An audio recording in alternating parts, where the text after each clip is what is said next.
Okay, so there are two different types of frames you need to be aware of when you're making videos.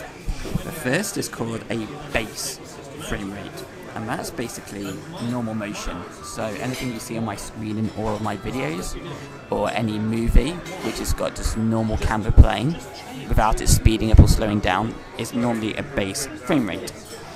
And it's normally for a movie in a cinema, 24 frames per second, and on TV, like watching the news, it's normally around 30 frames per second.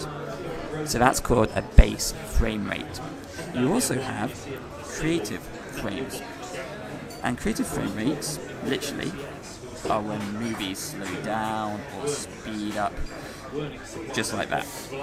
And what happens is when you use slow motion in a movie or you want to speed up something, what you're doing is you're actually filming at an increased amount of frames per second. And let's imagine that you are filming a project base frame rate of 24 frames per second, but you decide to then up it to around 50 frames per second to show some speed. Let's imagine that you want to flash forward in time. What you have to do is then compress it and stretch it out about 50 frames per second so it fits into your base frame rate. And what that'll do is you'll have 50 frames be equivalent within 24 frames per second, which will actually act as speeding it up.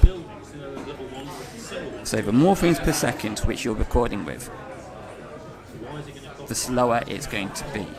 The less frames per second, the faster it's going to be. Simple as that.